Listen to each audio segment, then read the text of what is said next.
அன்னை ஸ்ரீ சாரதா தேவியின் வாழ்க்கை வரலாறு. அத்தியாயம் 10. ஷோடசை பூஜை. அது 1873 மே மாதம் 25ஆம் நாள், பலஹாரிணி காளி தேவியின் வழிபாட்டிற்கு உகந்த அமாவாசை தினம். அன்று தட்சிணேஸ்வர காளி கோவிலில் சிறப்பு வழிபாடு நடைபெறும். குருதேவரும் காளியை பூஜிக்க விசேஷ ஆயுத்தங்கள் செய்திருந்தார். இந்த ஆயத்தங்கள் கோவிலில் செய்யப்படாமல் இரகசியமாக அவரது அறையில் செய்யப்பட்டன. மாலை வேளை ஆயிற்று. அமாவாசை மையிருட்டு மெல்ல மெல்ல எங்கும் கவிந்தது. ஹிருதயன் கோவிலில் காளி பூஜை செய்ய வேண்டியிருந்ததால் குருதேவரின் அறையில் பூஜைக்கு வேண்டிய உதவிகளை செய்துவிட்டு கோவிலுக்கு சென்றான். ராதாகாந்தர் ஆலயத்தில் இரவு கால பூஜையை முடித்துவிட்டு அந்த கோவிலின் பூஜாரியான தீனு குருதேவருக்கு உதவி செய்ய வந்திருந்தான். ஆயத்தங்கள் யாவும் செய்து முடிக்கப்பட்ட போது இரவு மணி 9. பூஜையில் கலந்து கொள்ள வருமாறு குருதேவர் சாரதைக்கு சொல்ல இருந்தார். அவளும் குருதேவரின் அறைக்கு வந்து சேர்ந்தாள். கோலங்கள் வரைந்து அழகு செய்யப்பட்டிருந்த மனை ஒன்று தேவியின் ஆசனமாக பூஜாரியின் வலப்புறம் இடப்பட்டது. குருதேவர் தமது ஆசனத்தில் அமர்ந்தார். பூஜை ஆரம்பமாயிற்று. பூஜை பொருட்கள் மந்திரங்களால் தூய்மைப்படுத்தப்பட்டன. ஆரம்ப சடங்குகள் நிறைவுற்றதும் குருதேவர் சாரதையிடம் அந்த மனையில் அமருமாறு சைகை செய்தார். பூஜையை கவனித்து கொண்டிருந்த சாரதை ஏற்கனவே புற உலக நினைவை இழந்து பரவச நிலையில் ஆழ்ந்து கொண்டிருந்தார். தாம் என்ன செய்கிறோம் என்பதே புரியாமல் ஏதோ மந்திரத்தில் கட்டுண்டவள் போல் மெல்ல எழுந்து அந்த மனையின் மீது குருதேவருக்கு வலப்புறமாக வடக்கு நோக்கி அமர்ந்தாள். சாஸ்திர விதிகளுக்கு ஏற்ப குருதேவர் தம் முன்னால் வைக்கப்பட்டிருந்த கலசத்திலிருந்து மந்திரங்களால் புனிதப்படுத்தப்பட்ட நீரை சாரதையின் மீது தெளித்து மந்திரங்களை ஓதி பின்வருமாறு பிரார்த்தித்தார். ஓ அன்னையே, எல்லா ஆற்றல்களுக்கும் தலைவியான திரிபுர சுந்தரியே, முழு நிறைவாம் கதவினை திறப்பாய். இவளது உடலையும் உள்ளத்தையும் புனிதப்படுத்துவாய். இவளில் எழுந்தருளி அருள் பாலிப்பாய். அதன்பின் குருதேவர் சாரதையின் உடலில் மந்திரங்களை உருவேற்றி அவளை சாட்சாத் தேவியாக எண்ணி 16 வகையான பொருட்களால் பூஜித்தார். பின்னர் நைவேத்தியம் செய்து தம் கைகளால் சாரதையின் வாயில் ஊட்டினார். சாரதை புற உலக நினைவை இழந்து சமாதி நிலையை அடைந்து விட்டிருந்தாள். குருதேவரும் மந்திரங்களை ஓதியவாறே சமாதியில் ஆழ்ந்தார். சமாதி நிலையில் ஆழ்ந்துவிட்ட தேவியுடன் சமாதி நிலையில் இருந்த பூஜாரியும் ஒருவரோடு ஒருவர் இரண்டர கலந்து ஆன்ம நிலையில் ஒன்றுபட்டனர். நீண்ட நேரம் சென்றது. இரவின் 2ஆம் யாமத்தின் பெரும்பகுதி சென்றுவிட்டது. தன்னில் தானாக கரைந்திருந்த குருதேவரிடம் புற நினைவு வருவதற்கான அறிகுறிகள் தோன்றலாயின. ஓரளவு நினைவு திரும்பியதும் அவர் தம்மை தேவியிடம் அர்ப்பணித்து கொண்டார். தமது சாதனையின் பலன்கள், தமது ஜபமாலை மற்றும் தம் அனைத்தையும் தேவியின் திருவடிகளில் சமர்ப்பித்தார். மந்திரங்களை ஓதியவாறே தேவியை வணங்கினார். மங்களமாம் அனைத்திற்கும் மங்களமானவளே, அனைத்து செயல்களுக்கும் மூல காரணியே, அடைக்கலம் தருபவளே, முக்கண்ணியே, சிவபெருமானின் நாயகியே, கௌரி நாராயணி, உன்னை வணங்குகிறேன், உன்னை வணங்குகிறேன். பூஜை நிறைவுற்றது. வித்யா ரூபிணியான அகிலாண்டேஸ்வரியை சாரதையிடம் எழுந்தருள செய்து வழிபட்ட இந்த நிகழ்ச்சியுடன் குருதேவரின் சாதனைகள் நிறைவுற்றன. அவரது தெய்வ மனித நிலை எல்லா நிலைகளிலும் முழுமை பெற்றதாயிற்று. பூஜை சிறியதுதான், ஆனால் அது சாரதை மற்றும் ராமகிருஷ்ணரின் வாழ்விலும் அவர்களின் அவதார பணிகளிலும் பெறுகின்ற இடம் மிகவும் முக்கியமானது. பொதுவாக அவதார புருஷர்கள் அனைவரின் வாழ்க்கையிலும் சக்தி வழிபாட்டை நாம் காண்கிறோம். இதில் வியப்பு எதுவும் இல்லை.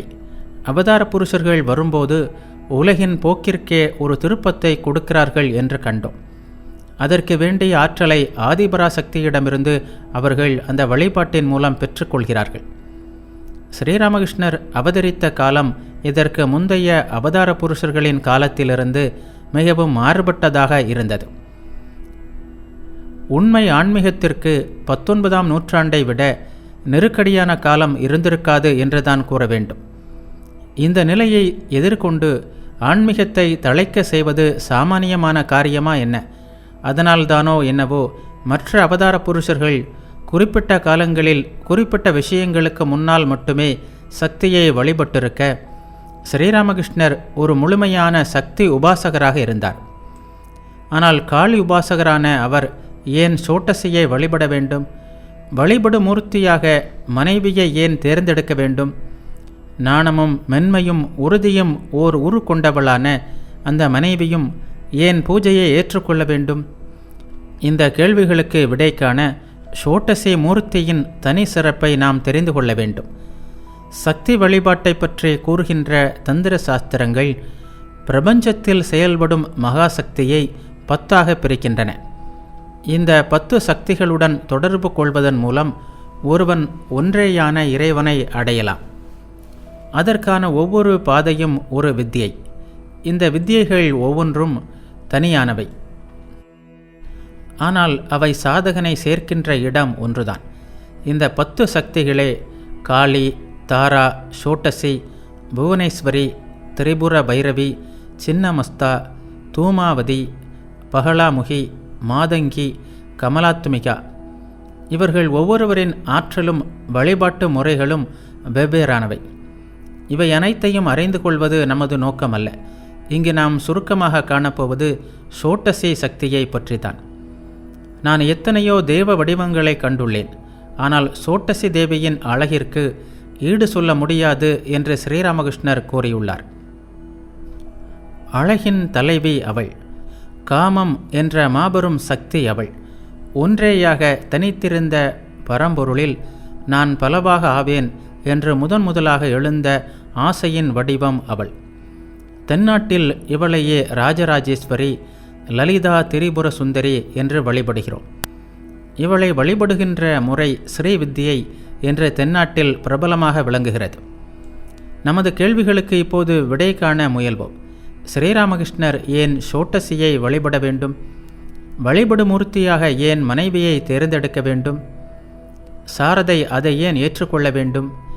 இந்த கேள்விகளுக்கான விடையில்தான் இந்த பூஜையின் முக்கியத்துவமும் அது தரும் செய்திகளும் அடங்கியுள்ளன.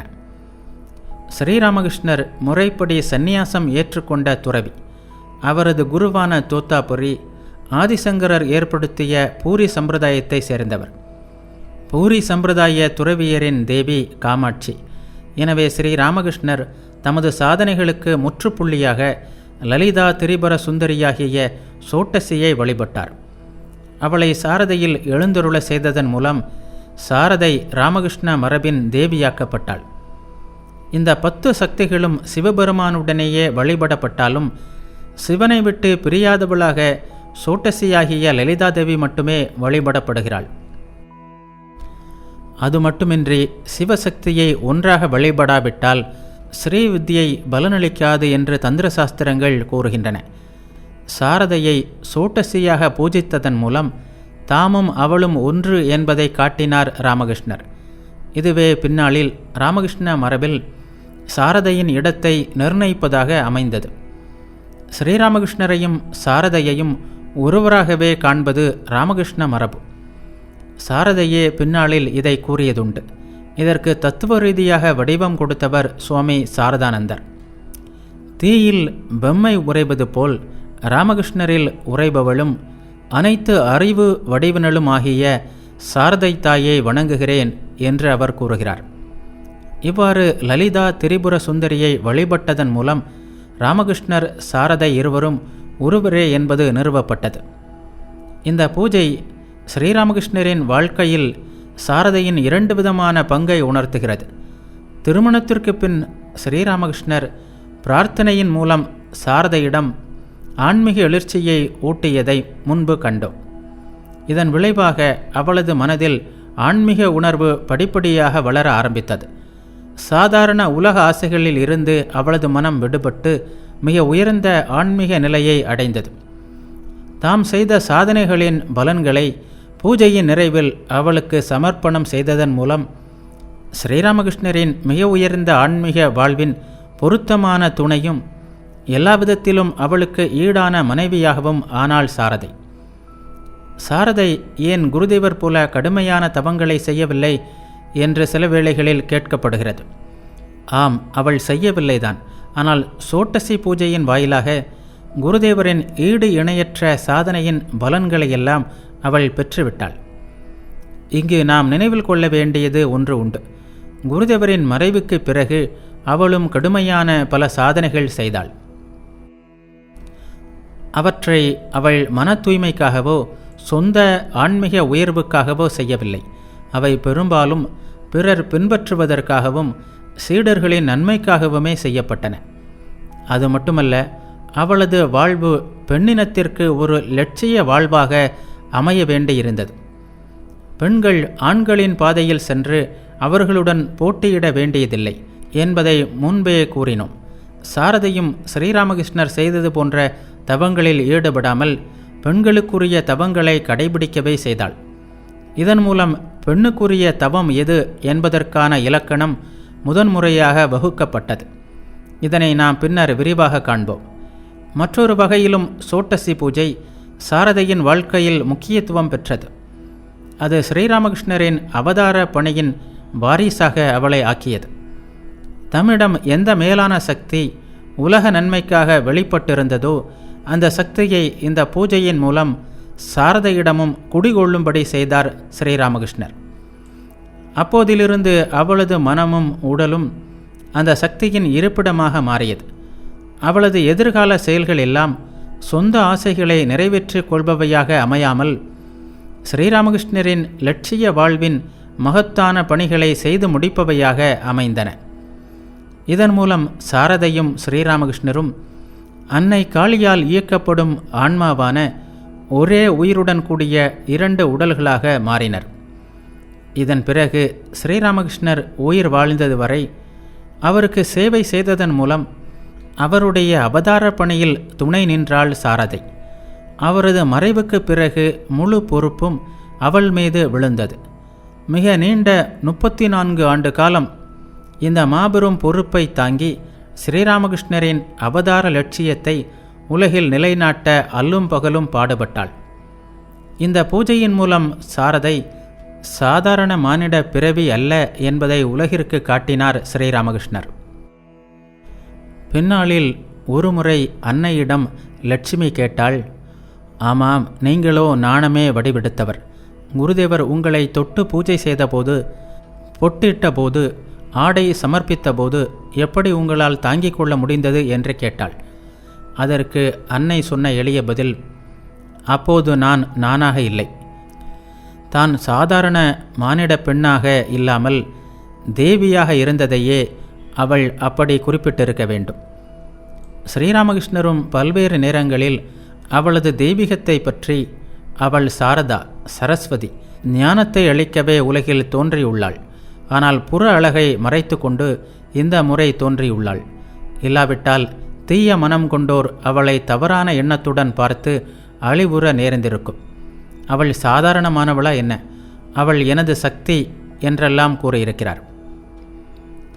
நம் அன்னையை யாரால் அறிந்து கொள்ள முடியும்? பெரிய யோகிகளால் கூட அவளை அறிந்து கொள்வது கடினம். சாதாரண மனிதர்களை பற்றி சொல்ல என்ன இருக்கிறது? அவதார புருஷரான ஸ்ரீராமகிருஷ்ணர் செய்த பூஜையை ஏற்றுக்கொள்கின்ற ஆற்றல் ஒரு சாதாரண பெண்ணிடம் இருக்க முடியுமா என்ற கேள்வியை எழுப்புகிறார் சுவாமி பிரம்மானந்தர். சாரதையை பற்றிய இதுபோன்ற இன்னும் எத்தனையோ செய்திகளை நாம் பார்க்க போகிறோம். இப்போதைக்கு அவளது மகிமையை மட்டும் கருத்தில் கொண்டு வரலாற்றை தொடர்வோம். சாரதை மெல்ல எழுந்து மனத்தாலேயே குருதேவரை பணிந்தாள். அரை உணர்வு நிலையிலேயே நகபத்திற்கு சென்றாள். சோட்டசி பூஜை அவளுள் எத்தனை அற்புத மாற்றங்களை விளைவித்திருக்கும்! எத்தனை உன்னத உணர்வு நிலைகளை அவளுள் நிறைத்திருக்கும்! அவை பற்றி அவள் எங்காவது ஏதாவது சொன்னாளா என்றால் இல்லவே இல்லை. பின்னாளில் யாராவது கேட்டால் கூட, ஆமாம், பூஜை நடந்தது, அப்போது எனக்கு 16 வயது இருக்கலாம் என்று மட்டும் கூறிவிட்டு வேறு எதையாவது பேசத் தொடங்கிவிடுவாள். சோட்டசி பூஜை நடைபெற்ற போது அன்னைக்கு 19 வயது இருக்கும்.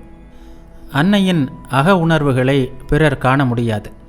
புற வாழ்வில் ஏதாவது மாற்றங்கள் தென்பட்டதா என்றால் அப்படி எதுவுமே இல்லை. பூஜைக்கு பின்னர் அவளுக்கு ஒரு பிரச்சனை மட்டுமே இருந்தது. பூஜை வேளையில் ஸ்ரீராமகிருஷ்ணர் சமர்ப்பித்த சேலை, வளையல் முதலியவற்றை என்ன செய்வது என்பதுதான் அந்த பிரச்சனை. அது பற்றி குருதேவரிடம் கேட்டபோது அவர் சிறிது நேரம் சிந்தித்துவிட்டு, உன் அம்மாவுக்கு கொடுத்துவிடு, ஆனால் அவரை சாதாரண பெண்ணாக எண்ணாமல் ஆதிபராசக்தியாக நினைத்து கொடு என்றார். சாரதை அப்படியே செய்தாள். அந்த பிரச்சனையும் தீர்ந்தது. அப்படியொரு சமுத்திரம் அவள். சமுத்திரத்துள் என்னென்ன விந்தைகள் எல்லாம் உள்ளன. அதன் மேற்பரப்பை பார்க்கின்ற யாராவது அதன் கருவறையுள் உள்ளவற்றை காண முடியுமா? சமுத்திரத்தின் கரையோரத்தில் அலைகளாவது எழுந்து அதன் பெருமையை காட்டும்.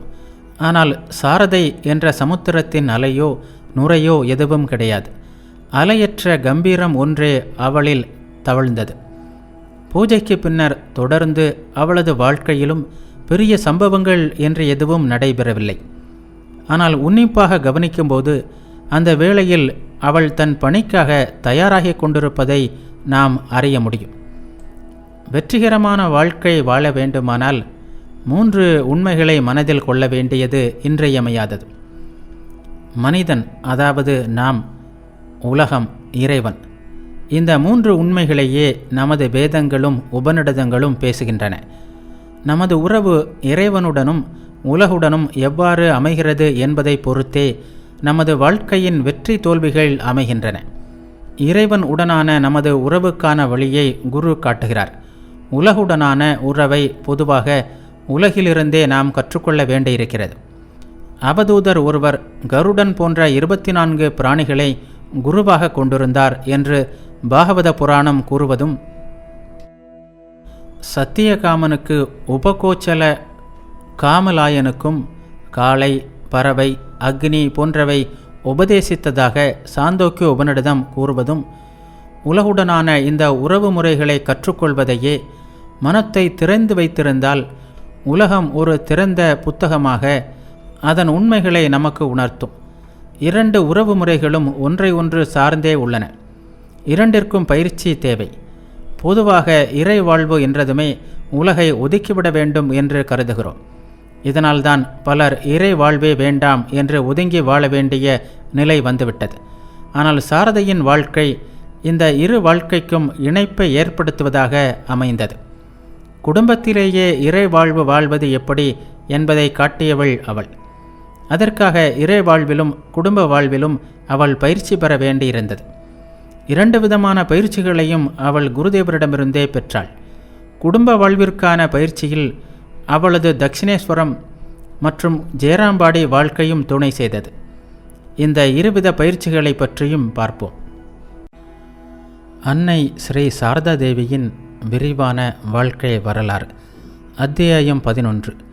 குருதேவரின் திருவடிகளில். சாரதை தன் வாழ்வில் ஆன்மீக பயிற்சி, இல்லற பயிற்சி என்று 2 விதமான பயிற்சிகளை மேற்கொள்ள வேண்டியிருந்தது. 2ற்கும் அற்புத குருதேவரே குரு. 2வது பயிற்சியை அவள் ஜெயராம்பாடியிலிருந்தே ஆரம்பித்து விட்டாள். அது இங்கேயும் தொடர்ந்தது. இங்கே முக்கியமாக அவர் அளித்தது ஆன்மீக சாதனைகளில் பயிற்சி. எனவே அதனை முதலில் பார்ப்போம். குருதேவர் சாரதைக்கு அளித்த ஆன்மீக பயிற்சியில் பக்தியும் தியானமும் முக்கியமான இடத்தை பெற்றன. அவள் செய்ய வேண்டியிருந்ததெல்லாம் சிஷ்யையாக இருந்து குருதேவரிடம் நெருப்பாய் எரிகின்ற துறவுள்ளத்தையும் தணியாத தாகத்தோடு கடவுளை நாடி செல்லும் தீவிர ஏக்கத்தையும் அப்படியே தன்னுள் ஈர்த்து கொண்டு தன் வாழ்வில் இணைத்து கொள்ள வேண்டியது ஒன்றுதான். ஒரு நாள் குருதேவர் சாரதையை அழைத்து வானத்தில் உள்ள சந்திரனை காட்டி, இதோ பார், எல்லா குழந்தைகளுமே வானத்து நிலாவை அம்புலி மாமா என்று உறவு கொண்டாடுகின்றன. அந்த சந்திரனைப் போலவே கடவுளும் எல்லோருக்கும் பொதுவானவர். இவர் அவர் என்று இல்லாமல் எல்லோருக்குமே அவரை அழைக்கும் உரிமை உண்டு. அவரை தனக்கு உரியவராக ஆர்வத்துடன் அழைப்பவர்கள் எல்லோரும் அவருடைய பேரருளை பெறுகிறார்கள். நீயும் உன் மனத்தை இறைவனிடம் திருப்பி முழு மனதோடும் உரிமையோடும் அவரை அழை. அப்போது அவரை அடைய முடியும் என்றார். இந்த உபதேசத்தை சோட்டசி பூஜைக்கு சில நாட்களுக்கு முன்புதான் அவர் சாரதைக்கு கூறினார். அவர் இந்த உபதேசத்தை செய்யும் முறையும் அந்த வேளையில் சாரதைக்கு இருந்த மிக உயர்ந்த மனநிலையும் இந்த உபதேசம் என்றும் மறையாமல் அவள் மனதில் ஆழமாக நிலைக்கும்படி செய்துவிட்டன. மற்றொரு நாள் இரவு சாரதை குருதேவருக்கு உணவளிக்க இன்னொரு பக்தையுடன் அவர் அறைக்கு உணவு தட்டுடன் சென்றாள். குருதேவரின் முன்னால் கூட முக்காடிட்டே இருப்பாள் சாரதை. அன்றும் அப்படியே முகத்தை மறைத்து கொண்டிருந்தாள். அறைக்குள் நுழைந்தபோது குருதேவர் தெய்வீக பரவச நிலையில் ஆழ்ந்திருந்தார். சாரதையை பார்த்ததும் மிக ஆழ்ந்த உணர்வோடு தெய்வீக விஷயங்களை பேசத் தொடங்கினார். நெடுநேரம் தம்மை மறந்து பேசிக்கொண்டே இருந்தார். சாரதையும் அந்த தெய்வீக பரவசத்தால் ஈர்க்கப்பட்டு சூழ்நிலையை மறந்து மந்திரத்தில் கட்டுண்டது போல் குருதேவரின் வார்த்தைகளை ஆர்வத்துடன் கேட்டபடியே இருந்தாள். இரவு கழிந்து பொழுது விடிய தொடங்கியது. அப்போதுதான் தாம் முன்னிரவிலிருந்து குருதேவரின் முன் நின்று கொண்டிருப்பதையும் முகத்தை மூடியிருந்த முக்காடு கலைந்து கிடப்பதையும் உணர்ந்தாள். உடனே அவசர அவசரமாக முக்காட்டை சரி செய்து கொண்டு நகபத்திற்கு சென்று விட்டாள். உயர் உண்மைகளை சொல்வதுடன் அவற்றை சிந்தித்து பார்க்குமாறும் குருதேவர் கூறுவார். ஒரு நாள் அவர் சாரதைக்கும் லட்சுமிக்கும் ஸ்ரீராமகிருஷ்ணரின் வரலாற்றை கூறினார். பின்னர் அவர்களிடம், பசு பகலில் உண்டவற்றை இரவில் அசை போடும். நீங்களும் என்னிடமிருந்து கேட்டவற்றை உங்களுக்குள் பேசி விவாதிக்க வேண்டும். அப்போதுதான் அவை மறக்காமல் இருக்கும் என்றார். இப்படி பொதுவான ஆன்மீக உபதேசங்களையும் அறிவுரைகளையும் அவ்வப்போது வழங்கியதோடு குருதேவர் சாரதைக்கு மந்திர தீட்சை தந்து ஆன்மீக வாழ்விற்கு அடித்தளமான ஜபம், தியானம் ஆகியவற்றில் பயிற்சியும் அளித்தார். அவள் காமார்புகூரில் இருந்தபோது பூர்ணானந்தர் என்ற துறவி அவளுக்கு சக்தி மந்திர தீட்சை தந்திருந்தார். குருதேவர் மீண்டும் அவளுக்கு சக்தி மந்திர தீட்சை அளித்து பீஜ மந்திரத்தை அவளது நாக்கில் எழுதினார். மந்திர ஜபம் என்பது சாரதையின் அன்றாட வாழ்வுடன் ஒன்றிவிட்ட சாதனை முறையாக இருந்தது. குருதேவருக்கும் அவரது பக்தர்களுக்கும் நாள் முழுவதும் செய்ய வேண்டியிருந்த பணிவிடைகளுக்கு இடையிலும் மிக நீண்ட நேரத்தை அவள் ஜெபத்திலும் தியானத்திலும் கழித்தாள். ஒருமுறை தன் தம்பி மகள் நளினியிடம், உன் வயதில் நான் இருந்தபோது நாள் முழுவதும் எவ்வளவு வேலைகள் செய்வேன் தெரியுமா? அப்படி இருந்தும் தினமும் 1,00,000 முறையாவது ஜெபம் செய்வதற்கான நேரத்தையும் ஒதுக்கிக் கொள்வேன் என்று பின்னாளில் அன்னை கூறியதுண்டு. உயர்ந்த தெய்வீக பரவச நிலைகளிலிருந்து சாதாரண உணர்வு நிலைக்கு வரும்போது குருதேவர் சில வேளைகளில் பராசக்தியின் உணர்வுகளில் திளைப்பார். அந்த நேரங்களில் தம்மை தேவியின் பணிப்பெண்ணாக கருதுவார். அது மட்டுமின்றி சாரதையையும் பிறரையும் கூட அவர் அவ்வாறே பார்ப்பார். அப்போது சாரதை அவரை பெண்ணாக அலங்கரிப்பாள். பின்னர் தம்மையும் தேவியின் பணிப்பெண்ணாக எண்ணி தேவியின் சிந்தனையில் ஆழ்வாள். ராஜயோகத்திலும் அவளுக்கு பயிற்சி அளித்தார் குருதேவர். தம் கைப்படவே மனித உடலின் 6 சக்கரங்கள், குண்டலினி சக்தி ஆகியவற்றை படமாக விரைந்தும் அவளுக்கு விளக்கினார். இறையனுபூதி ஒன்றே சாரதையின் குறிக்கோளாக இருக்க வேண்டும். நோய் தீர்ப்பது போன்ற சித்து வேலைகளில் அவள் மனம் செல்லக்கூடாது என்பதில் கவனம் செலுத்தினார் குருதேவர். நோய் தீர்க்கும் இத்தகைய மந்திரம் ஒன்றை அவள் ஏற்கனவே கற்றிருந்தாள். தட்சிணேஸ்வரம் வந்த பின்னர் அதனை குருதேவரிடம் தெரிவித்தாள். அதற்கு குருதேவர், பரவாயில்லை, நீ கற்றுக்கொண்டதில் தவறில்லை, இனி அதனை உன் இஷ்ட தெய்வத்தின் பாதங்களில் சமர்ப்பித்துவிடு என்று கூறினார். இந்த காலத்தில்தான் பல்வேறு தெய்வங்களின் மந்திரங்களையும் அவற்றை எப்படி பிறருக்கு அளிப்பது என்பதையும் குருதேவர் சாரதைக்கே கற்பித்தார். இந்த நாட்களில் சாவித்திரி விரதம் என்ற தவத்தை சாரதை மேற்கொண்டதாக சாரதானந்தர் மற்றும் மகேந்திரநாத குப்தரின் குறிப்பேடுகள் தெரிவிக்கின்றன. ஆனால் அது பற்றிய வேறெந்த விவரமும் நமக்கு கிடைக்கவில்லை. இத்தகைய சிறு சிறு நிகழ்ச்சிகள் தவிர குருதேவர் சாரதைக்கு அளித்த ஆன்மீக பயிற்சி பற்றிய விவரங்கள் மிக குறைவாகவே நமக்கு கிடைத்துள்ளன. சாரதையும் அபூர்வமாகவே இது பற்றி பேசுவாள். பின்னாளில் ஒருமுறை சீடர் ஒருவரிடம் தமது ஆன்மீக சாதனைகளை பற்றி பேசும்போது அன்னை கூறினார், அந்த காலத்தில் நான் தினந்தோறும் 3 மணிக்கு எழுந்து தியானம் செய்ய அமர்வேன். பல நாட்கள் என்னை மறந்து தியானத்திலேயே ஒன்றி விடுவேன். ஒரு நாள் நல்ல நில ஒளி வீசிக்கொண்டிருந்தது. எங்கும் ஒரே அமைதி. அன்று நகபத்தின் வாசல் படியருகே அமர்ந்து தியானத்தில் மூழ்கிவிட்டேன். குருதேவர் அந்த வழியாக செல்லும்போது அவரது மிதியோசை கேட்கும். அன்று எதுவுமே கேட்கவில்லை. அந்த நாட்களில் நான் இப்படி இல்லை, அழகாக இருப்பேன். ஏராளமான நகைகள் அணிந்திருப்பேன். சிவப்பு கரையிட்ட சேலை உடுத்துவேன். அன்று என் முக்காடு கூட காற்றில் நழுவி கீழே விழுந்து கிடந்ததாகவும் அதையும் உணராமல் நான் தியானத்தில் மூழ்கி இருந்ததாகவும் குருதேவருக்கு தண்ணீர் கொண்டு சென்ற யோகின் பின்னர் கூறினான். அந்த நாட்களில் ஆனந்த வெள்ளத்தில் நான் மிதந்தேன். பால் நிலா காயும் இரவுகளில் சந்திரனை பார்த்தபடியே, இறைவா, நிலவைப் போல் என் மனமும் தூய்மையாக இருக்க வேண்டும். அதிலாவது சிறிது களங்கம் இருக்கிறது, என் மனதில் அது கூட இருக்கக்கூடாது என்று இறைவனிடம் வேண்டுவேன். ஒருவர் தியானத்தில் நிலை பெறும்போது இறைவனை இதயத்தில் மிக தெளிவாக காண முடியும். அவரது குரலை கேட்க முடியும். அத்தகையோரின் மனதில் எந்த எண்ணம் உதித்தாலும் அது அந்த கணத்திலேயே நிறைவேறிவிடும். ஆழ்ந்த அமைதியில் அவர்கள் குளித்தெழுவார்கள்.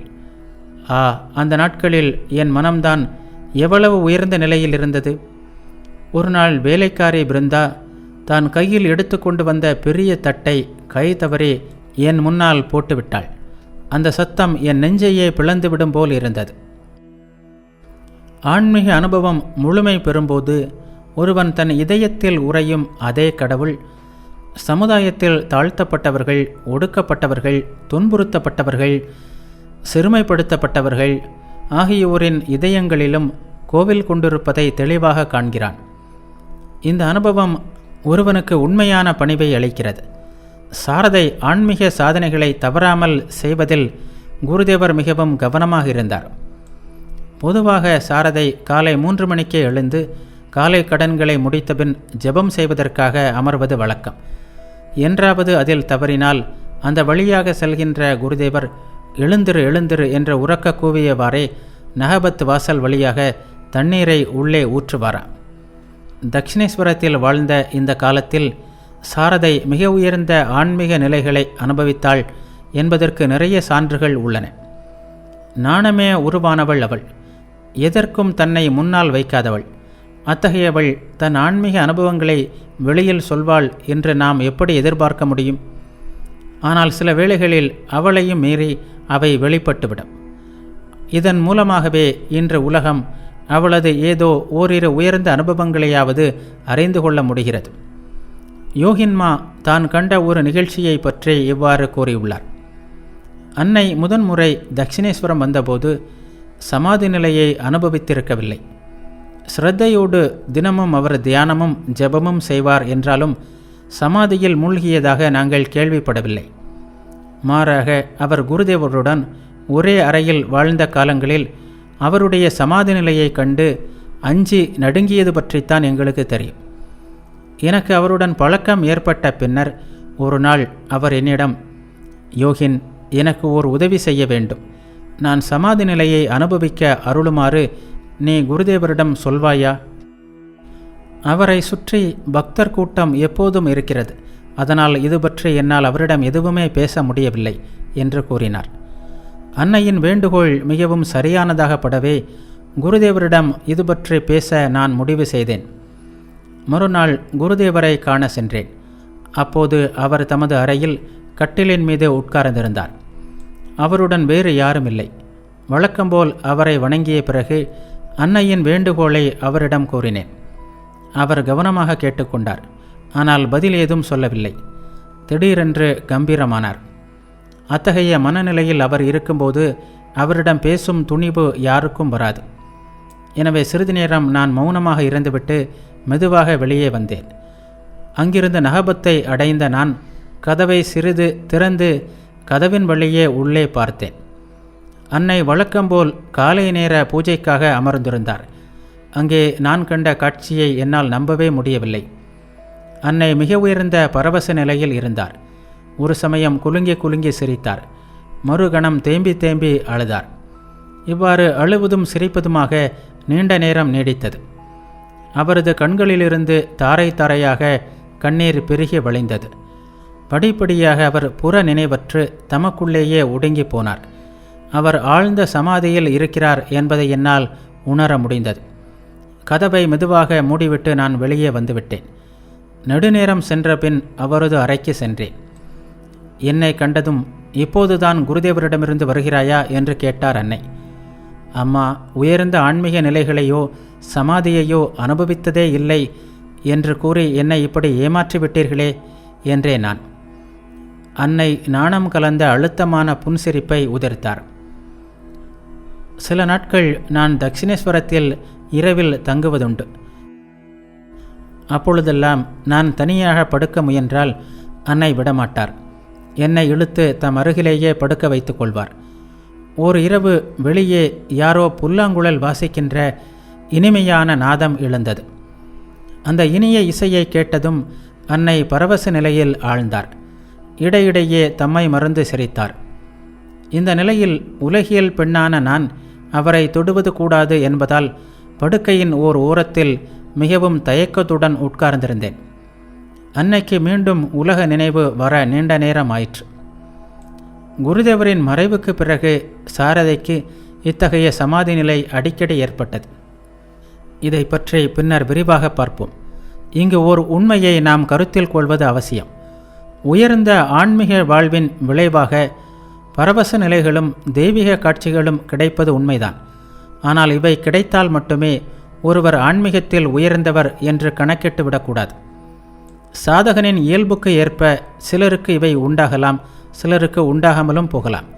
ஆனால் உண்மையான ஆன்மீக உயர்வின் சாரம் அவர்களின் அக வாழ்க்கை முற்றிலும் மாறி உயர்ந்த உணர்வு நிலைகளை அடைவதாகும். அன்னையின் அனுபவ வார்த்தைகள் இதனை தெளிவாக்குகிறது. ஒருவன் கடவுளை உணர்வதால் என்ன கிடைத்துவிடும்? அவனுக்கு 2 கொம்புகளா முளைத்து விடுகின்றன? இல்லை, அவனுடைய மனம் தூய்மையடைகிறது. தூய்மையான மனத்தின் மூலம் ஞானம் உண்டாகிறது. ஆன்மீக பயிற்சியுடன் அன்றாடம் நடைமுறை வாழ்வில் கடைபிடிக்க வேண்டிய விஷயங்களையும் குருதேவர் சாரதைக்கு போதித்தார். அவர் அளித்த ஓரிரு அறிவுரைகளை கூறினாலே இதன் உண்மை புரிந்துவிடும். குடும்ப வாழ்வின் மிக சிறிய அம்சங்களை கூட அவர் விடவில்லை. எந்த பொருளையும் பயன்படுத்திவிட்டு கண்ட இடத்தில் வைக்கக்கூடாது. அதற்குரிய இடத்தில்தான் வைக்க வேண்டும். அடிக்கடி பயன்படும் பொருட்களை கைக்கு சுலபமாக எட்டும் வகையில் அருகில் வைத்து கொள்ள வேண்டும். எப்போதோ தேவைப்படும் பொருட்களை தூரத்தில் வைக்கலாம். ஓரிடத்திலிருந்து ஒரு பொருளை எடுத்தால் மீண்டும் அதே இடத்தில் வைக்க வேண்டும். இப்படி செய்தால் இருட்டில் கூட சிறிதும் தடுமாறாமல் அந்த பொருட்களை எடுக்க முடியும். பயண வேளைகளில் படகிலோ வண்டியிலோ ஏறும்போது முதலில் ஏற வேண்டும். இறங்கும்போது கடைசியில் இறங்க வேண்டும். அப்போதுதான் சாமான்கள் எல்லாம் சரியாக ஏற்றப்பட்டனவா இறக்கப்பட்டனவா என்பதையெல்லாம் கவனிக்க முடியும். குடும்ப வாழ்வில் ஆகட்டும், சமுதாய வாழ்வில் ஆகட்டும், நமது வெற்றியின் இரகசியம் நம்மிடமே உள்ளது. நாம் நம்மை சுற்றியிருப்பவர்களுடன் எத்தகைய உறவு வைத்திருக்கிறோம், எப்படி பழகுகிறோம் என்பதில்தான் உள்ளது. ஒவ்வொருவருடைய மனநிலை, இடம், காலம், சூழ்நிலை, குணம், பழக்க வழக்கங்கள் இவைகளையெல்லாம் அனுசரித்து நடந்து கொள்வதில்தான் இருக்கிறது. வெளித்தோற்றத்தில் எல்லோரும் எலும்பும் தசையும் சேர்ந்தவர்கள்தான். ஆனால் ஒவ்வொருவரின் மனமும் முற்றிலும் வேறுபட்ட வகையில் உள்ளது. ஆகவே நண்பர்களை தேர்ந்தெடுக்கும் போதும் ஒருவருடன் பழக்கம் வைத்து கொள்ளும் போதும் மிகவும் கவனமாக இருக்க வேண்டும். சிலருடன் தாராளமாக நெருங்கி பழகலாம். வேறு சிலரை பார்க்கும்போது என்ன சௌக்கியமா என்று விசாரிப்பதோடு மட்டும் நின்றுவிட வேண்டும். இன்னும் சிலரிடம் அதை கூட வைத்து கொள்ளாமல் இருப்பது நல்லது. தம் துணைவி இல்லறத்திற்கும் துறவரத்திற்கும் லட்சியமாக இருக்க வேண்டும் என்பதற்காகவே அந்த இரு துறைகளிலும் எத்தனை உயர்ந்த பயிற்சிகளை குருதேவர் அளித்திருக்கிறார். அன்னை ஸ்ரீ சாரதா தேவியின் வாழ்க்கை வரலாறு. அத்தியாயம் 12. சேவை சாதனை. இது அன்னையின் வாழ்வில் ஒரு புதிய அத்தியாயம். அவரது அவதார பணியின் முதல் படி என்று கூட சொல்லலாம். பிறருக்கு சேவை செய்வதாகிய சேவை தர்மத்திற்கு ஒரு புது வடிவம் அளித்து சேவை சாதனையாக உலகிற்கு அளித்தவர் ஸ்ரீராமகிருஷ்ணர். பிறரிடம் அன்பு காட்டுவது, சேவை செய்வது போன்றவை மனிதனாக பிறந்த ஒவ்வொருவரின் கடமையாகும். அந்த சேவை தர்மத்தையே பிரதிபலனை எதிர்பார்க்காமல் இறைவனுக்காக செய்யும்போது அது ஒரு ஆன்மீக சாதனையாகி விடுகிறது. ஒரு நாள் பரவச நிலையில் இருந்தபோது உயிர்குலத்திற்கு தயை காட்ட வேண்டும் என்று சொல்ல வந்த அவர், தயை காட்ட நீ யார்? நீ ஓர் அற்ப புழு. உயிர்குலத்தை இறைவனாக எண்ணி சேவை செய் என்றார். அப்போது அங்கிருந்த நரேந்திரர், இன்று நான் ஒரு புதிய பாடத்தை கற்றுக்கொண்டேன். இறையருள் இருந்தால் இதனை ஒரு நாள் உலகறிய செய்வேன் என்று கூறினார். இதனையே கர்மயோகம், செயல்முறை வேதாந்தம் என்று பல்வேறு வடிவங்களில் உலகிற்கு அளித்தார் அவர். அன்னையின் வாழ்வில் சேவை சாதனைக்கு மிக முக்கியமான இடம் உண்டு. ஆரம்ப நாட்களில் ஜெயராம்பாடியில் இதன் ஒரு பரிமாணத்தை கண்டோம். வீட்டியலை எவ்வாறு ஆன்மீக சாதனையாக மாற்றுவது என்பதை அப்போது ஸ்ரீராமகிருஷ்ணர் அவருக்கு கற்பித்தார். ஷோட்டசி பூஜைக்கு பின்னர் சேவை சாதனையை போதித்தார். பூஜை துணிகளை என்ன செய்வது என்று கேட்ட அன்னையிடம், உன் தாய்க்கு கொடு. ஆனால் அவரை ஆதிபராசக்தியாக எண்ணி கொடு என்று குருதேவர் கூறிய பதிலில் அதன் விதையை நாம் காண்கிறோம். இந்த சேவை சாதனை என்பதன் பிரபஞ்ச பரிமாணத்தை சுவாமி விவேகானந்தர் போதித்தார். அன்னையின் வாழ்வில் நாம் காண்பது அதன் எளிய பரிமாணம்.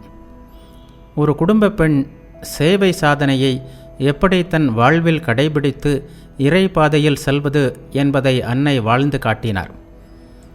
பிறருக்காக செய்யும்போதுதான் நீ மிக சிறப்பாக வேலை செய்ய முடியும் என்றார் சுவாமி விவேகானந்தர். பிறருக்காக வேலை செய்யும்போது கிடைக்கின்ற இன்பமும் நிறைவும் நிம்மதியும் ஒருவேளை வேறு எதனாலும் கிடைக்காது. இதனை சரியான ரீதியில் ஏற்றுக்கொண்டு செயல்படுத்துவதற்கு ஒரு பெண்ணின் வாழ்வில் வாய்ப்புகள் ஏராளம். பெற்றோருக்கு, கணவனுக்கு, மாமனார் மாமியாருக்கு என்று அவளது வாழ்வே சேவை மயம்தான். இது ஒரு புண்ணிய செயல். பிறரது வாழ்த்துக்களையும் நல்லாசைகளையும் கொண்டு வருகின்ற புண்ணிய கைங்கரியமே சேவை. ஆனால் பெற்றோருக்காகட்டும் கணவனுக்காகட்டும் செய்கின்ற சேவையை இறைவனுக்கு செய்வதாக எண்ணி செய்யும்போது சேவை ஆன்மீக சாதனையாகிறது. வாழ்க்கையே ஒரு சாதனை களமாகி விடுகிறது. அன்னையின் தட்சிணேஸ்வர நாட்களில் இத்தகைய சேவைமயமான பக்திமயமான வாழ்க்கையை காண்கிறோம். இடையிடையே ஜெயராம்பாடிக்கு சென்று சிறிது காலம் தங்கி வந்தது தவிர தட்சிணேஸ்வரத்தில் அன்னை சுமார் 13 ஆண்டுகள் வாழ்ந்தார். அவர் வாழ்ந்தது நகபத்தில் ஆகும். நகபத் என்பது வாத்திய மண்டபம். அந்த நாட்களில் ஒலிபெருக்கி வசதிகள் கிடையாது. எனவே இந்த வாத்திய மண்டபத்தின் மாடியில் அமர்ந்து கோவிலில் வாத்திய கலைஞர்கள் காலை மாலை ஆரத்தி வேளைகளில் இசை முழங்குவர். தட்சிணேஸ்வர காளி கோவிலின் வடக்கிலும் தெற்கிலுமாக 2 நகபத்துகள் உள்ளன. அன்னை வாழ்ந்தது வடக்கு நகபத்தில். படத்தில் பார்க்கும்போது மாளிகை போன்று தோற்றமளிக்கின்ற இந்த கட்டிடம் உண்மையில் மிகவும் சிறியது. அறுகோண வடிவில் அமைந்துள்ள இந்த கட்டிடத்தின் ஒவ்வொரு பக்கமும் சுமார் 3 அடி. மொத்த பரப்பு 50 சதுர அடிக்கும் குறைவு. சுற்றிலும் சுமார் 4 அடி அகல வராந்தா. குருதேவரின் அறையிலிருந்து வடக்காக பஞ்சவடிக்கு செல்லும் வழியில் சுமார் 75 அடி தூரத்தில் உள்ளது இந்த நகபத். இந்த அறைக்கு ஒரே ஒரு வாசல்தான் உண்டு. தென்புறமாக உள்ள இதனை திறந்தால் குருதேவரின் அறை தெரியும். அவரது அறையின் வடக்கு வாசல் திறந்திருந்தால் அங்கே நடப்பவற்றை நகபத்திலிருந்து பார்க்க முடியும். நகபத் அறையை சுற்றியுள்ள வெளி வராந்தாவில் கிழக்கு பகுதியில் மாடிக்கு செல்வதற்கான படிக்கட்டுகள் உள்ளன. இந்த படிக்கட்டின் கீழ்ப்பகுதிதான் அன்னையின் சமையல் அறை. மாடியில் குருதேவரின் தாய் வாழ்ந்து வந்தார். கீழே அன்னை தங்கினார். அந்த அறை மிகவும் வசதி குறைவானது. அதில் ஒருவர் கால் நீட்டி படுப்பதற்கு கூட முடியாது. அரிசி மற்றும் பருப்பு மூட்டைகள், காய்கறி கூடைகள் எல்லாம் அங்கேதான். போதாக்குறைக்கு குருதேவருக்கான உணவு வைத்துள்ள பானைகள் வைக்கப்பட்ட உரிகள் தலைக்கு மேல் தொங்கிக் கொண்டிருக்கும். அன்னையின் தனிமை வாழ்க்கைக்காக வராந்தாவை சுற்றி ஆள் உயரத்திற்கு மூங்கில் தட்டிகள் வைக்கப்பட்டன. இதனால் சூரிய ஒளி உள்ளே வருவதும் தடைபட்டது. அந்த நாட்களை பற்றி அன்னை கூறுவார். நகபத்தில் வாழ்ந்து குருதேவருக்கு சேவை செய்த நாட்களில் அங்கிருந்த சிரமங்களை சொல்லி முடியாது. சமையல், சாப்பாடு, தூக்கம் என்று என் உலகமே அதனுள்தான். பல நாட்கள் தனிமையில்தான் கழியும். ஏதோ சில நாட்கள் கோலாப், கௌரி என்று யாராவது வருவார்கள். அறையின் வாசல் மிகவும் குட்டையாக இருந்ததால் மேல் சட்டம் என் தலையில் அடிக்கடி இடித்துவிடும். ஒரு நாள் இடித்து கொண்டதில் காயமே ஏற்பட்டுவிட்டது. ஆனால் நாட்கள் போக போக பழகிவிட்டது. வாசலின் அருகே வந்ததும் என் தலை தானாகவே குனிந்து கொள்ளும். கல்கத்தாவிலிருந்து பெரிய இடத்து பெண்கள் பலர் என்னை காண வருவார்கள். பருத்த தேகம் கொண்ட அவர்களால் அந்த அறைக்குள் நுழைய முடியாது. எனவே வாசல் சட்டத்தை பிடித்து கொண்டு உள்ளே எட்டி பார்த்து, நம் பெண் எவ்வளவு சிறிய அறையில் வாழ்கிறாள், சீதையின் சிறை வாழ்க்கை போல் அல்லவா உள்ளது இது என்பார்கள். உண்மைதான். கஷ்டத்தில் மிகப்பெரிய கஷ்டம் எது தெரியுமா? குளிப்பதற்கும் இயற்கை கடன்களை கழிப்பதும் தான். அதிகாலையில் குளித்த பின் அறைக்குள் சென்று விட்டேனானால் நான் வெளியே வருவதே அபூர்வம். அந்த நாட்களில் என் கூந்தல் கருகருவென்று அடர்த்தியாக நீண்டு வளர்ந்திருந்தது. அதை கூட பிற்பகலில் ஆள் நடமாட்டம் இல்லாத வேளையாக பார்த்து வெளியில் வந்து வாசற்படியில் அமர்ந்து உலர்த்துவேன். ஒரு நாள் அதிகாலை இருட்டில் அன்னை கங்கையில் குளிக்க சென்றபோது படித்துறையில் ஒதுங்கியிருந்த முதலை ஒன்றை தெரியாமல் மிதிக்க சென்று விட்டார். ஆனால் அதிர்ஷ்டவசமாக ஆளரவம் கேட்ட முதலை தண்ணீருக்குள் சென்று விட்டது. அதன் பின்னர் விளக்கு எடுத்துக்கொண்டே குளிக்க செல்லுமாறு குருதேவர் அவரிடம் கூறினார். பிற்காலத்தில் தம்பியின் பெண்களிடம் அன்னை தம் தட்சிணேஸ்வர வாழ்க்கையை பற்றி கூறும்போது, அந்த மாதிரி அறையில் உங்களால் ஒரு நாள் கூட இருக்க முடியாது என்றார். அவர்களும், உண்மைதான் அத்தை, எல்லா விதத்திலும் நீங்கள் எங்களிடமிருந்து வேறுபட்டவர் என்று சிரித்து கொண்டே கூறினார்கள். நகபத்தில் அன்னையின் வாழ்க்கை தினமும் அதிகாலை 3 மணிக்கே ஆரம்பித்துவிடும். அவரது வாழ்க்கை முறையை பற்றி கோலாப்மா பின்னாளில் கூறினார். அந்த நாட்களில் அன்னை பெரிய சிவப்பு கரையிட்ட புடவை உடுத்துவார். வகிட்டில் சிவப்பு குங்குமம் இட்டுக்கொள்வார். அவரது கூந்தல் கருகருவென்று அடர்த்தியாக கால் மூட்டுகளை தொடும் அளவிற்கு நீண்டு வளர்ந்திருக்கும். தங்க அட்டிகை, மூங்கில் வளையம், கம்மல், பொன் வளையல் போன்ற ஆபரணங்களை அணிந்து சீதை போன்றே நகபத்தில் வாழ்ந்தார் அன்னை. எல்லோரும் தூங்கிக் கொண்டிருக்கின்ற அதிகாலை வேளையில் எழுந்து கங்கையில் குளித்துவிட்டு மக்கள் நடமாட்டம் ஆரம்பிக்கும் முன்பே அறைக்கு திரும்பி விடுவார் அவர். பின்னர் தியானம் செய்ய அமர்வார். தியானம் நிறைவுற்ற பிறகு பூஜையும் ஜெபமும் தொடங்கும். எல்லாம் முடிய 1.5 மணி நேரமாகும். அதன்பின் மாடி படிக்கட்டின் கீழ் சமையலை தொடங்குவார். சமையல் முடிந்தபின் வாய்ப்பிருந்தால் குருதேவர் குளிக்கும் முன் அவர் உடம்பில் எண்ணெய் தேய்த்து விடுவார். அவர் குளிக்க சென்றதும் அவருக்காக வெற்றிலை சுருள் தயாரிப்பார். அவர் குளித்துவிட்டு வந்ததும் அவருக்காக சிறிய தடுக்கு ஒன்றை விரிப்பார். குருதேவர் காலை 10:30 மணி முதல் 11 மணிக்குள் சாப்பிட அமர்வார். அன்னை தட்டில் உணவு எடுத்து வந்து குருதேவருக்கு பரிமாறிவிட்டு அருகிலேயே அமர்ந்து பேசி கொண்டிருப்பார். இதன் மூலம் அவர் திடீரென உயர் பரவச நிலையில் ஆளாமல் தடுத்து விடுவார். இந்த விஷயத்தில் அன்னைக்கு நிகர் அன்னைதான். குருதேவர் சாப்பிட்டு முடிந்ததும் தாமும் விரைவாக சிற்றுண்டி ஏதாவது அறிந்துவிட்டு ஒரு டம்ளர் தண்ணீர் குடிப்பார். பின்னர் மீண்டும் வெற்றிலை சுருள் செய்வார். அப்போது சில வேளைகளில் மெல்லிய குரலில் பாடுவார். அன்னையின் குரல் பூக்கள் உதிர்வது போன்று மென்மையாக இருக்கும். அதனுடன் இனிமை என்றால் அப்படி ஒரு இனிமை அவர் குரலில் தவழும். ஆனால் தாம் பாடும்போது யாரும் கேட்டுவிடக்கூடாது என்பதில் மிகவும் கவனமாக இருப்பார் அவர். இதற்குள் அருகில் உள்ள ஆலையில் பகல் 1 மணி சங்கொலி கேட்கும். அதன் பின்னர் சாப்பிட அமர்வார். முடியும் போது 1:30 மணி ஆகிவிடும். பிறகு சிறிது ஓய்வெடுப்பார். பிற்பகல் 3 மணியளவில் வெளியில் வந்து அமர்ந்து கூந்தலை அவிழ்த்து உலர்த்துவார். பின்னர் அவரது மாலை வேலைகள் ஆரம்பிக்கும். முதலில் விளக்கு திரையை எல்லாம் வெட்டி சீராக்கிவிட்டு வேறு ஏதாவது சில்லறை வேலைகள் இருந்தால் செய்வார். அதன்பின் நகபத்திற்கு உள்ளே எடுத்து வைத்திருக்கின்ற தண்ணீரில் உடம்பை கழுவிக்கொண்டு துணிகளையும் நனைத்து கொள்வார்.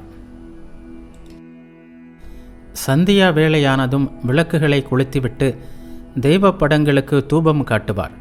பின்னர் தியானத்திற்காக அமர்வார். அதன் பிறகு இரவு உணவு சமைப்பார். எல்லோரும் சாப்பிட்ட பின் தாமும் உண்பார்.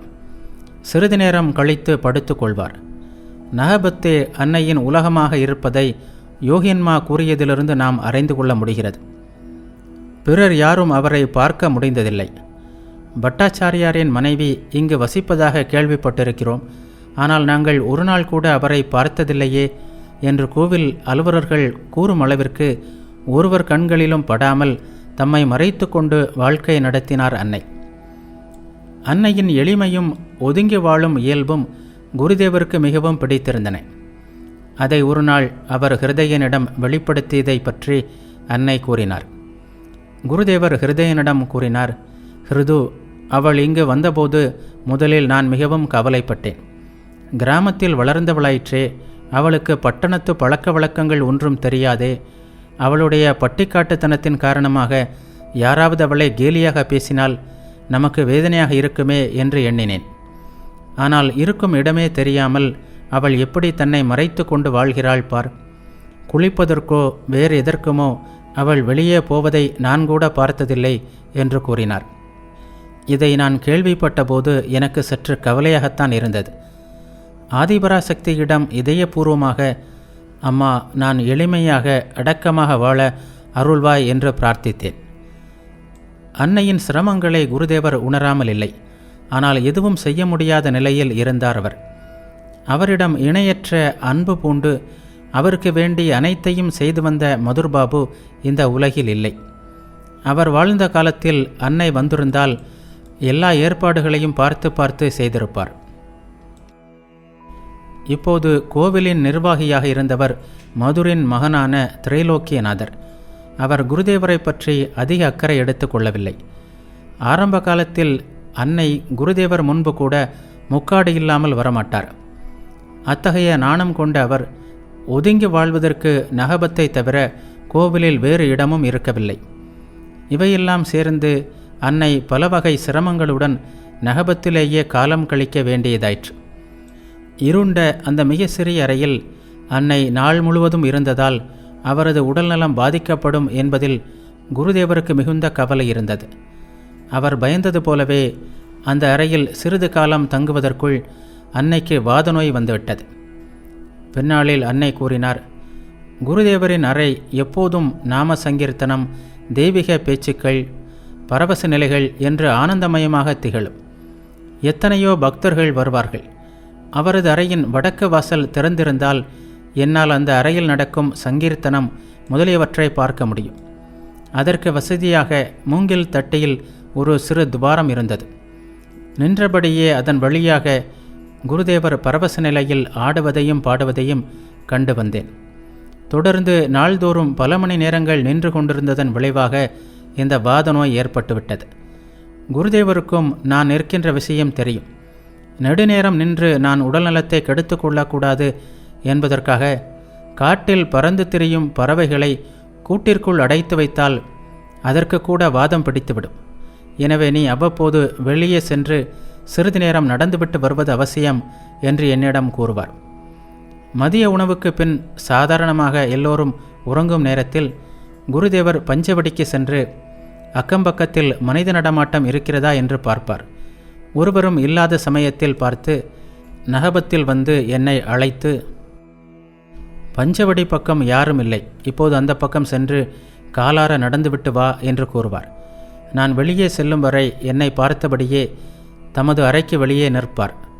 நான் நகபத்தின் பின்புற வழியாக சென்று ராம்லாலின் வீட்டிற்கு அருகே உள்ள பகுதிகளில் தெரிந்த சில வீடுகளுக்கு செல்வேன். அவர்களுடன் சிறிது நேரம் பேசி கொண்டிருப்பேன். அந்தி சாயும் வேளையில் எல்லோரும் பூஜைக்காக கோவிலுக்கு சென்று விடுவார்கள். பஞ்சவடியிலோ மற்ற பக்கங்களிலோ யாரும் இருக்க மாட்டார்கள். அந்த சமயம் பார்த்து நான் நகபத்திற்கு திரும்புவேன்.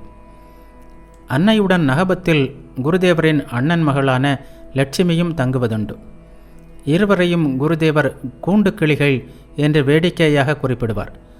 காளிக்கோவில் பிரசாதம் வந்ததும் அவர் ராம்லாலிடம், ராம்லால், கொஞ்சம் பழங்களும் இனிப்புகளும் கொண்டு போய் அந்த கூண்டு கிளிகளுக்கு கொடுத்து வா என்று கூறி கொடுத்து அனுப்புவார். அங்கிருக்கின்ற புதிய பக்தர்கள் உண்மையிலேயே அங்கே ஏதோ கிளி வளர்க்கிறார்கள் என்றுதான் எண்ணிக்கொள்வார்கள்.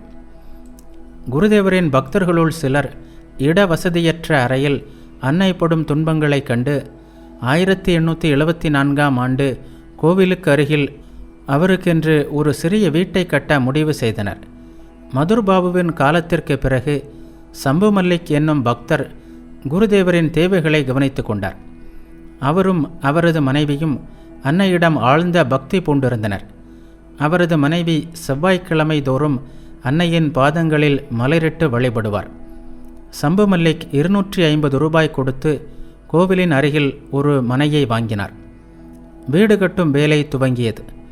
குருதேவரின் பக்தரும் இந்தியாவில் நேபாள அரசாங்கத்தின் பிரதிநிதியாக இருந்தவரும் ஆகிய கேப்டன் விஸ்வநாத் நேபாள அரசாங்கத்தின் மர விற்பனை நிலையத்தை கல்கத்தாவில் நிர்வகித்து வந்தார்.